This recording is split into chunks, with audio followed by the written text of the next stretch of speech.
Olá pessoal, sejam bem-vindos a mais uma videoaula de assistência de enfermagem e saúde mental. Hoje continuaremos a aula de esquizofrenia, então se você não assistiu a primeira parte, para esse vídeo, assiste lá primeiro e depois retorne, tá? Bem, na primeira parte, então nós conversamos um pouco sobre a esquizofrenia, né, que ela é uma doença cerebral crônica que afeta cerca de 1% da população mundial e se manifesta entre os 15 e 35 anos, tá? Então, mas tem diferença entre homens e mulheres.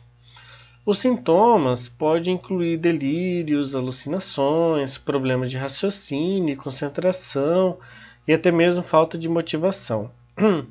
No entanto, gente, quando esses sintomas eles são tratados, a maioria das pessoas com esquizofrenia acaba melhorando muito com o tempo, tá? Tanto que, segundo algumas informações da Associação Brasileira de Psiquiatria, essa doença então tem predominância no sexo masculino e nem sempre é diagnosticado no seu início. Como que nós já conversamos também anteriormente, existem os chamados sintomas precoces, né, que eles podem aparecer meses ou até mesmo anos antes da doença se exteriorizar. E em alguns dos casos, esses sintomas são confundidos com depressão ou até mesmo alguns outros tipos de transtornos semelhantes ao da esquizofrenia. Tá? Então, hoje nós falaremos um pouco sobre os tipos de esquizofrenia. São vários tipos, cada tipo tem alguns sintomas também particulares, tá? Então prestem bastante atenção nesses tipos. Começando então com a esquizofrenia paranoide, tá? Então, nesse tipo aqui de esquizofrenia, gente, o isolamento social ele é bastante presente, tá? Então, o portador da doença desse tipo aqui, ele vai ter bastante problemas com falas confusas, falta de emoção e tende a achar sempre que está sendo perseguido por pessoas, até mesmo por espíritos, tá? Então, a ideação delirante é relativamente estável, frequentemente de perseguição, em geral acompanhada de alucinações, particularmente auditivas e de perturbações das percepções. As perturbações do afeto, da vontade, da linguagem e os sintomas catatônicos estão ausentes ou então relativamente discretos. Isso porque essas manifestações aqui do afeto, principalmente, ele é muito mais próximo em um outro tipo de esquizofrenia, tá? Que nós vamos falar em seguida. Então, no caso da esquizofrenia paranoide, ele vai estar então mais associado com essa questão das alucinações, tá? Então, essa imagem aqui, ela simboliza bem o indivíduo esquizofrênico paranoide, justamente porque ele tem essas percepções, tanto visuais como auditivas, essas alucinações que acabam então fragmentando sua mente, pode-se dizer assim. Então ele vai sempre estar com esse sentimento que ele está sendo perseguido, tem muita associação com questões espirituais, tá? Que tem algum espírito que está ali, ou uma pessoa ruim, geralmente, que está então tentando matar ele. Então, por isso que essas alucinações elas são muito frequentes, tá bom? Passando para a segunda tipo de esquizofrenia, é a hebefrênica, tá? Ela também é conhecida como esquizofrenia desorganizada, tá? Então, dependendo da literatura que vocês forem ler, então pode estar por esses dois nomes, tá? Então, esquizofrenia hebefrênica ou desorganizada, tá? Porque ele é bastante caracterizado por um comportamento mais infantil, tá? Então tem respostas emocionais descabidas e até mesmo pensamentos sem nexo. Então, nesse tipo aqui, ele é até considerado mais grave, pois cursa desde o início com sintomas chamados negativos, que é aqueles que nós falamos no final da aula passada, da primeira parte.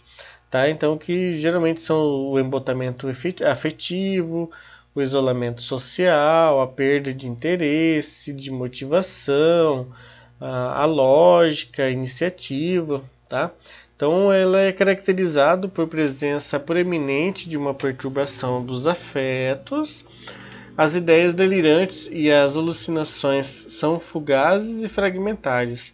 O comportamento é irresponsável e imprevisível, existem então frequentemente maneirismos.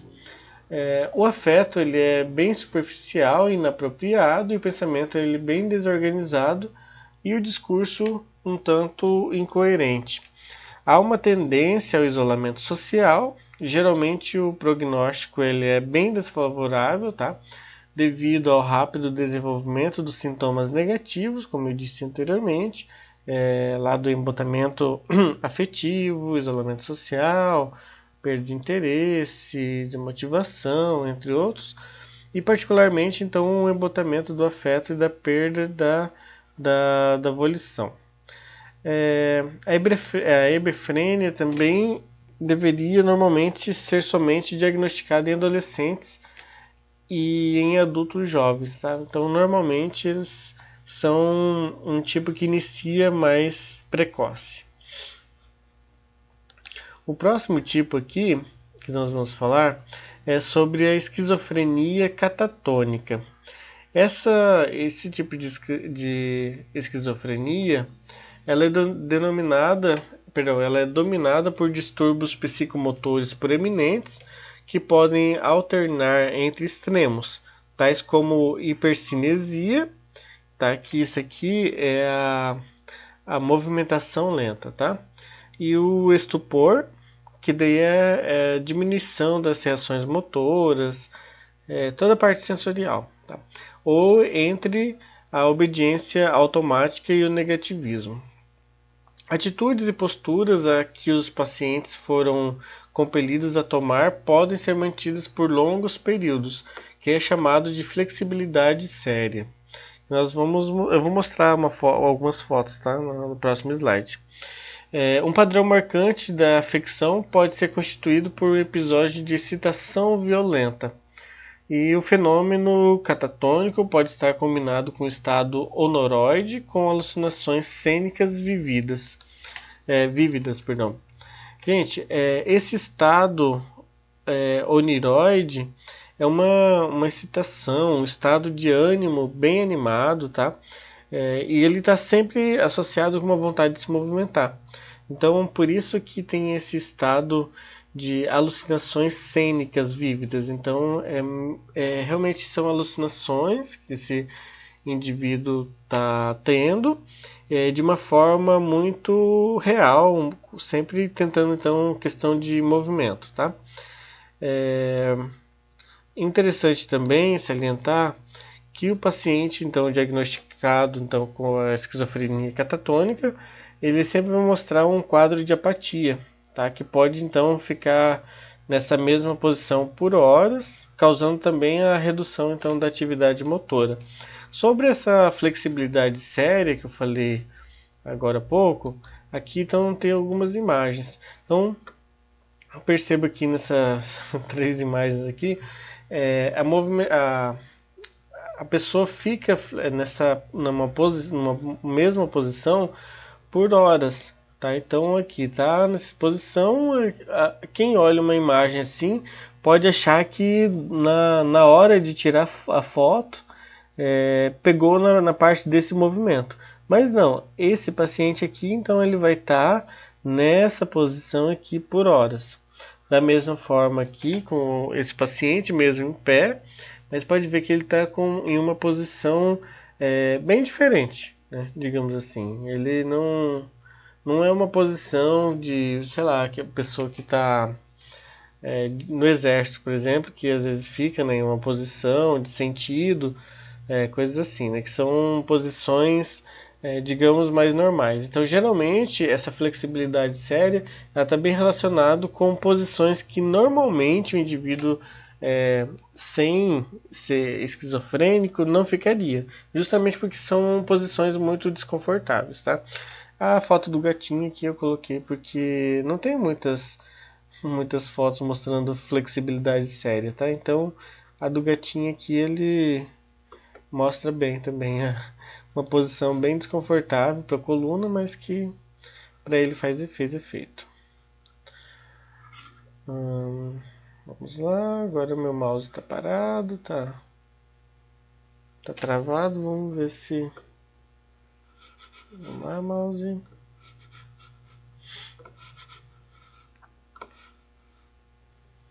Vamos passar para o próximo slide, que não está indo.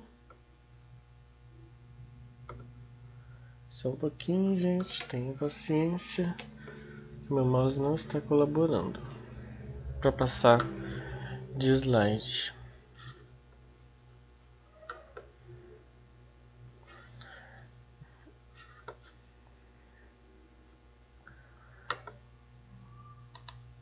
Bom, agora vamos falar um pouco sobre a esquizofrenia indiferenciada. Bom, esse é o último tipo de esquizofrenia que nós vamos falar, tá? Ela é uma afecção psicótica que preenche os critérios diagnósticos gerais para a esquizofrenia, só que ela não corresponde a nenhum desses outros subtipos que eu mencionei anteriormente, tá? Ou então não exibam padrões de mais de um, ou que exibam padrões de mais de um deles sem uma clara predominância de um conjunto particular de características diagnósticas. Então, nesse tipo aqui, o indivíduo ele vai estar mostrando sintomas que se enquadram em todos os outros tipos, tá? Então não é predominante um tipo específico, então por isso é mais difícil de fazer se encaixar como paranoide ou indiferenciada, tá? Ou mesmo catatônico, então é mais difícil de colocar em um padrão só. Então por isso que ele entra, justamente porque ele pode então ter uma associação de vários sintomas desses outros subtipos. Também tem um outro que acabei não montando o slide, que é a esquizofrenia residual também, tá, gente? Que ele vai ter uma alteração no comportamento, nas emoções e no convívio social, mas não na frequência dos demais tipos. Ela é um pouquinho menor, então por isso que acabei nem colocando. Bom, perdão, eu tinha falado que tinha acabado os tipos, mas tem aqui ainda a esquizofrenia simples, que acabei não falando. Que apresenta, nesse tipo aqui de esquizofrenia, apresenta então mudanças na personalidade. Então o paciente ele prefere geralmente ficar mais isolado, tá? O que inibe o seu convívio social. Então ele também é mais disperso aos acontecimentos do dia a dia, e ele é bastante insensível no que diz respeito ao afeto. Tá? Então ele é caracterizado então, pela ocorrência insidiosa e progressiva da excentricidade de comportamento, pela incapacidade de responder às exigências da sociedade e um declínio global do desempenho. Os padrões negativos característicos da esquizofrenia residual, por exemplo, o embotamento do afeto e da perda da volição, se desenvolvem sem serem precedidos por qualquer outro tipo de sintoma psicótico manifesto anteriormente. Tá? Então ele é um pouquinho diferente dos outros. Bom, agora eu vou passar um vídeo aqui para vocês, tá? E que fala sobre esquizofrenia de modo geral, porque esses então são os tipos de esquizofrenia, e em seguida daí nós vamos falar sobre o manejo terapêutico e outras questões então que estão inerentes ao tema, tá? A esquizofrenia afeta cerca de 21 milhões de pessoas ao redor do mundo e pode ser um dos transtornos mais debilitantes. As dificuldades profissionais, sociais e afetivas levam muitas vezes a pessoa a se isolar ou ser abandonada pela família e amigos. Os principais sintomas da esquizofrenia são os delírios, as alucinações e o pensamento e fala desorganizada. Outros sintomas comuns são a pouca expressão emocional, verbal e agitação física ou completa falta de movimento, conhecido como catatonia. Mas pessoas com esse diagnóstico podem apresentar só alguns ou todos os sintomas em diferentes níveis de gravidade. Por isso, a mera presença de alguns sintomas não significa que alguém tem esquizofrenia, já que muitos critérios também são usados, como frequência, gravidade e duração de cada sintoma. Um mito sobre a esquizofrenia é que pessoas com esse diagnóstico são perigosas. Isso não é verdade. A maioria das pessoas com esse diagnóstico não são mais perigosas do que qualquer outra pessoa. Outro mito é que uma pessoa que ouviu vozes tem esquizofrenia. Como já falamos em outro vídeo, as alucinações são experiências que quase todas as pessoas tiveram ou terão em algum momento de suas vidas. Além disso, algumas drogas podem induzir alguém a vivenciar alucinações temporariamente. Alucinações são experiências perceptuais que alguém tem sem que haja um estímulo no ambiente que corresponda à sua percepção, como ver algo sem que haja nada ali. Ou seja, é uma percepção sem estímulo externo. Elas podem ocorrer com qualquer fonte de sensações, ou seja, podem ser visuais, auditivas, táteis, olfativas, entre outras. Independente disso, uma alucinação não é a mesma coisa que interpretar incorretamente um estímulo do ambiente, mas sim, por exemplo, ouvir uma voz sem que um som de voz tenha sido realmente emitido no ambiente. O conteúdo das alucinações pode variar bastante, indo desde coisas inofensivas até ouvir vozes que sugerem ações. Mas ouvir uma voz não significa que a pessoa vai obedecê-la. Já os delírios são crenças irrealistas, rígidas e que a pessoa tem muita dificuldade de analisar de maneira crítica. Os delírios prejudicam muito a convivência social e a rotina da pessoa. O assunto da crença pode ser quase qualquer um, mas alguns dos temas mais comuns são os de desconfiança, perseguição, influência e grandeza. Uma pessoa com delírio pode acreditar que os seus órgãos internos foram tirados e trocados pelos de outra pessoa, mesmo que não existam marcas no seu corpo disso, que existem pessoas tramando algo para prejudicá-la, ou que outras pessoas podem ler sua mente se essa pessoa a olhar diretamente nos olhos. Muitas coisas podem levar alguém a desenvolver esquizofrenia. Ela geralmente surge no início da fase adulta e fim da adolescência. A herança genética é um fator importante, já que uma pessoa que seja parente de primeiro grau ou irmão gêmeo de alguém com esquizofrenia tem uma chance maior do que a maioria das pessoas de também desenvolver o quadro. Muitos cientistas acreditam que os sintomas da esquizofrenia são, em parte, resultantes de um desequilíbrio de neurotransmissores no cérebro, especialmente do neurotransmissor chamado de dopamina. A dopamina é uma substância usada na comunicação entre neurônios, e o excesso de dopamina no cérebro pode se relacionar com alguns sintomas da esquizofrenia.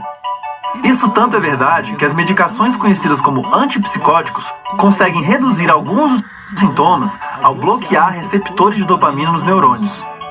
Experiências estressantes podem desencadear o surgimento dos sintomas, assim como o consumo de algumas drogas.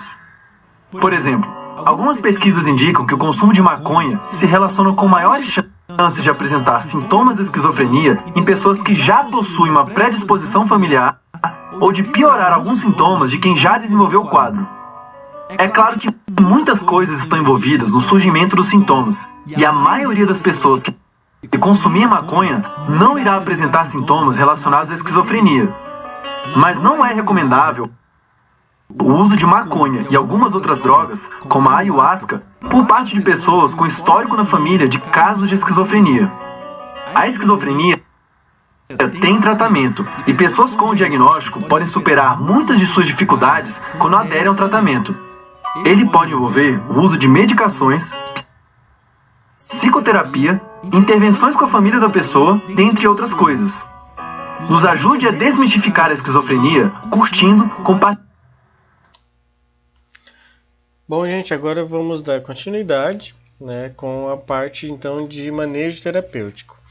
Embora não exista cura para a esquizofrenia, muitas pessoas com essa doença então podem levar uma vida produtiva e satisfatória com o tratamento adequado. Tá? Então, a recuperação é possível através de uma variedade de serviços que vai então incluir programas tanto de medicação e também de reabilitação, tá? Psicoterápica. A reabilitação, então, ela pode ajudar uma pessoa a recuperar a sua confiança e até mesmo as habilidades necessárias para viver uma vida produtiva e independente na sociedade. Então, a pessoa com esquizofrenia, ela é incapaz de avaliar o seu próprio comportamento. Então, nesse caso, pessoas próximas ao paciente são quem identifica esses sintomas e vai então procurar a ajuda médica. Com o acompanhamento tanto no psicólogo, vai ter que precisar de um psiquiatra, tá? Então, com a utilização de medicamentos, ele acaba sendo possível então que a frequência das crises diminua e o paciente então consiga viver de maneira mais tranquila, tá? Então, o acompanhamento de um especialista, ele acaba sendo indispensável. Como que as causas ainda não são bem conhecidas, os tratamentos se concentram na eliminação dos sintomas da doença, tá?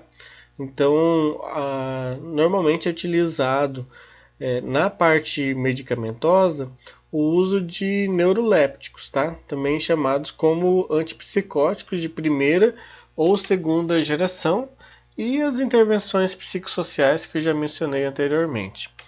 Dentro, então, desses antipsicóticos, temos, então, como eu disse, os de primeira geração e os de segunda geração. Lembrando, gente, que medicamentos são frequentemente utilizados para ajudar a controlar os sintomas da esquizofrenia, tá? Então, eles ajudam a reduzir os desequilíbrios bioquímicos que causam a esquizofrenia e diminuem a probabilidade de recaída.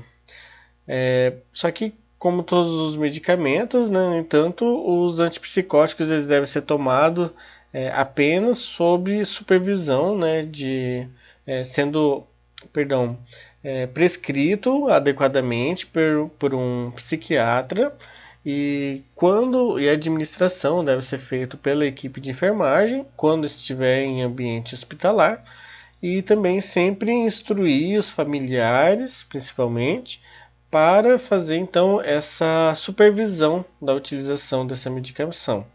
Então, os medicamentos de antipsicóticos de primeira geração, eles vão bloquear os receptores D2 de dopamina, tá? De forma pós-sináptico nas regiões mesolímbicas e mesocortical.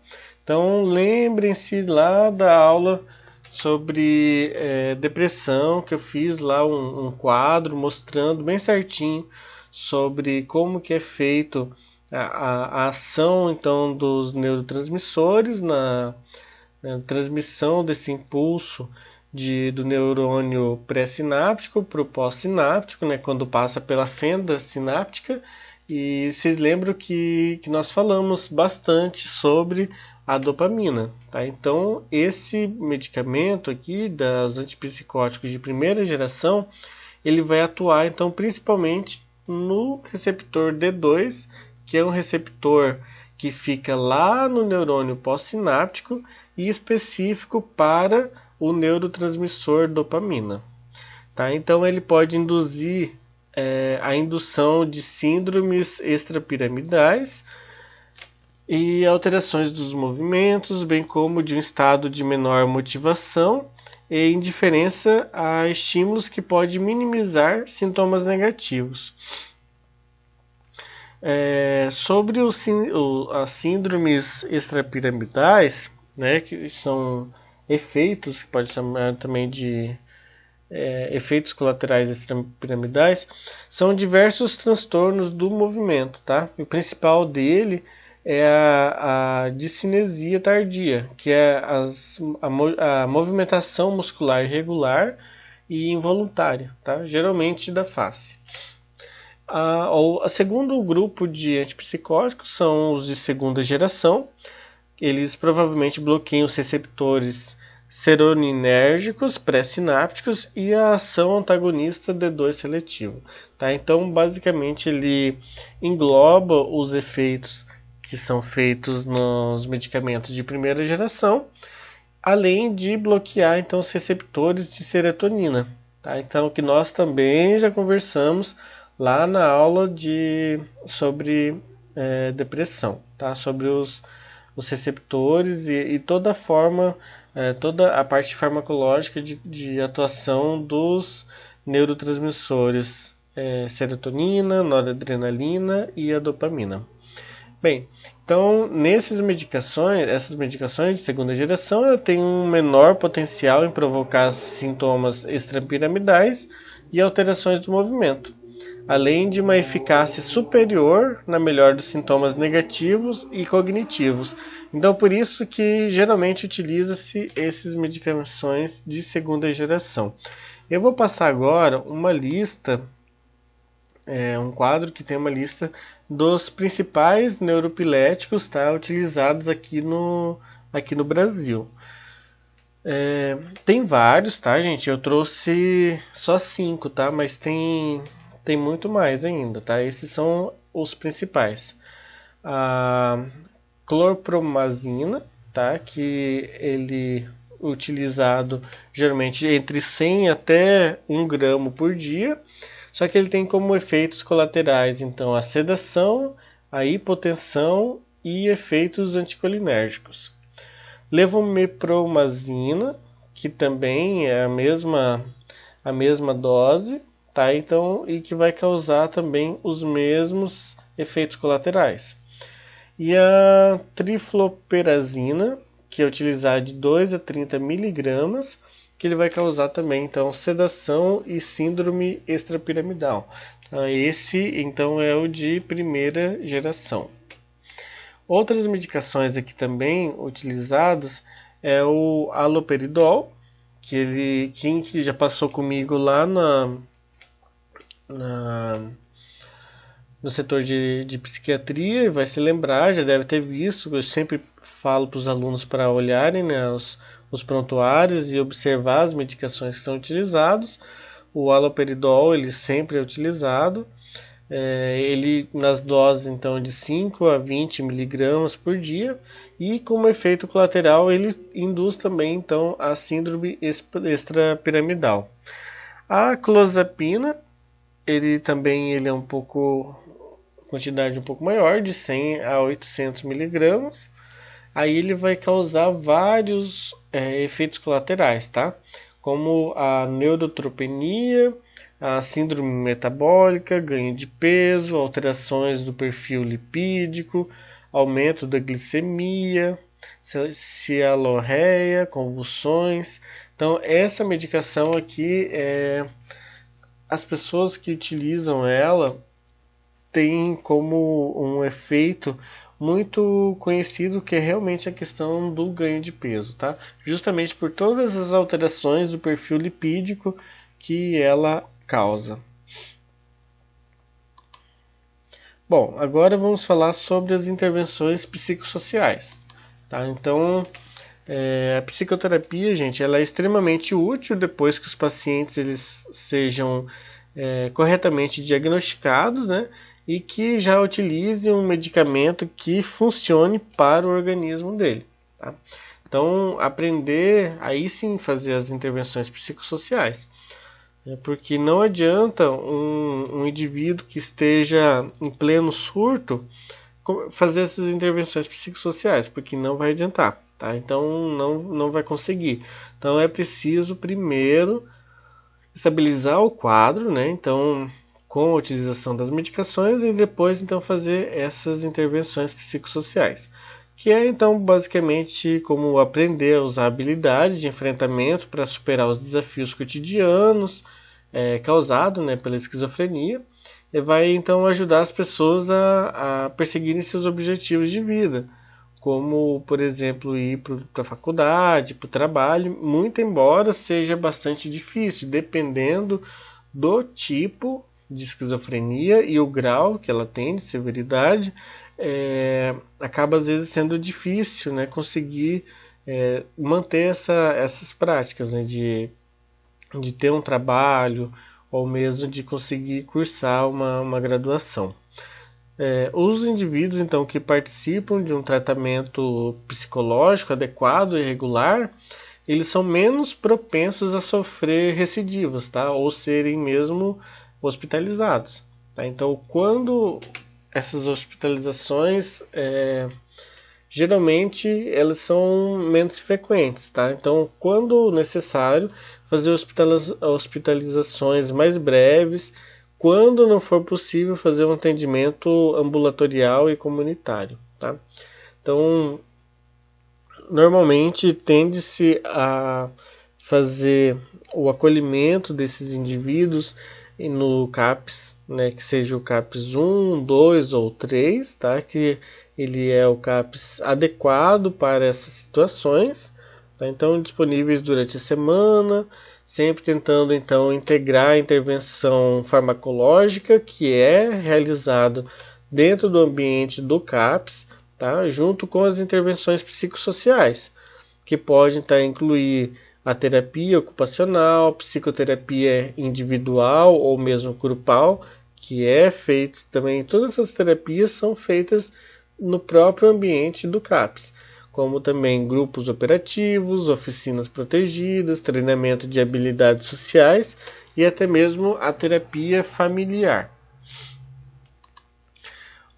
Importante, gente, alguns pontos-chave então da esquizofrenia. Como já finalizando então já esse tema, para vocês então fixarem. Então que os sintomas psicóticos eles devem ser tratados de forma incisiva com neuroepiléticos, tá? As medicações intramusculares elas são úteis em pacientes que não cooperam ou não aderem ao tratamento. Então vocês vão ver que normalmente as medicações no uso do dia a dia são todas por via oral. Todavia, quando eles precisam de internações, né, não sei se algum grupo acabou vendo lá comigo no hospital, algum dia que teve a medicação, que daí lá sim acaba tendo então medicações intramusculares, justamente porque lá como está se tratando de pacientes que anteriormente tiveram algum surto, né, há pouco tempo, poucas horas, então normalmente eles não estão muito cooperativos, então por isso são utilizados essa via, tá? Justamente porque na via oral geralmente eles acabam fingindo que engoliu e acabam não engolindo, então nesses casos as medicações intramusculares acabam se tornando mais eficazes. A adesão diminui as recaídas, o aumento das internações e melhora o prognóstico e a reabilitação social, né? A adesão, no caso, é a adesão tanto da utilização dos fármacos, tá? Como também das terapias psicossociais.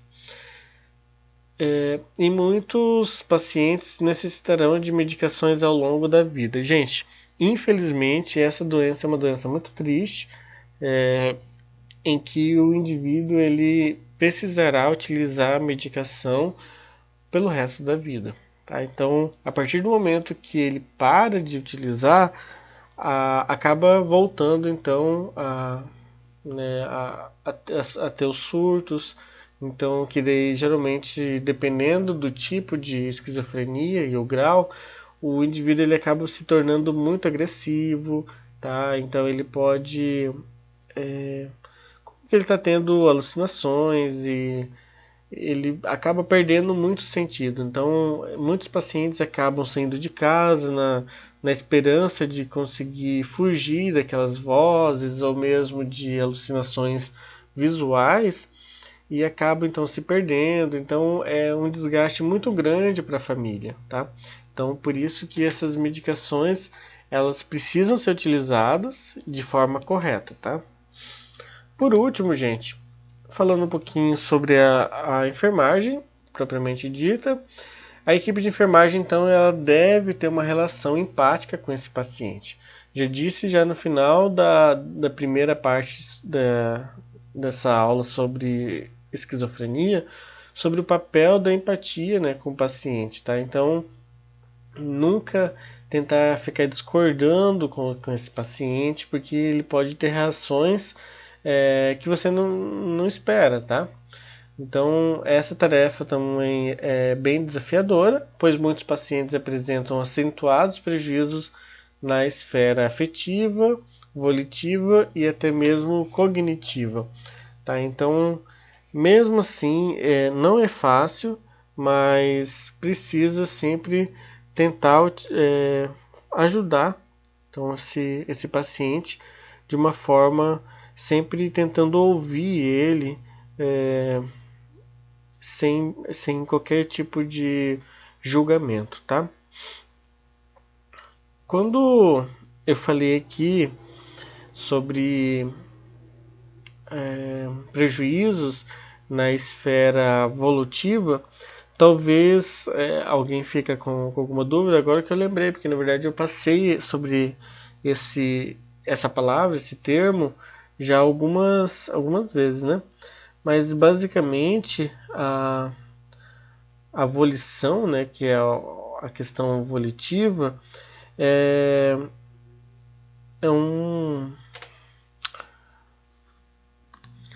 a perda de escolha, né? Então ele já não consegue fazer para si a escolha de qual que é o melhor caminho a seguir, não consegue fazer decisões, pode-se dizer assim, tá? Então essa é um prejuízo que ele acaba tendo.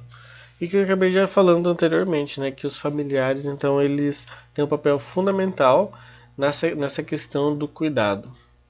E as intervenções que facilitem a reinserção social, assim como tarefas diárias programadas, devem ser estimuladas. Tentar deixar esse indivíduo sozinho, ele acaba sendo pior, tá? Então, mesmo que dependendo do tipo de esquizofrenia, ele tende a querer se isolar, ficar mais sozinho. A reinserção social dele é importante, tá? Então, por tentar manter a mente desse indivíduo ocupada com tarefas diárias simples, mas que ele sempre vai estar lá sendo estimulado, então, a utilizar a sua mente em função de uma tarefa simples, para que não dê lugar à possibilidade, então, de ter aquelas alucinações que geralmente acaba tendo, tá? Bom, pessoal, nossa videoaula é essa, tá? Então, essa é a segunda e última parte já. Então, é um tema um pouco mais extenso, mas é muito importante, tá? A esquizofrenia, como eu disse já anteriormente, é uma doença muito triste, tá? E ela se torna um desafio muito grande para nós na enfermagem, justamente porque é um paciente muito difícil de lidar. E como que não vai ter cura, a gente precisa saber ouvir, saber lidar com esse tipo de paciente. Então, por isso que é muito desafiador para nós. Então, eu agradeço a atenção de todos que conseguiram assistir a primeira parte, a segunda parte. E espero que tenham bons estudos. Tá? Até mais.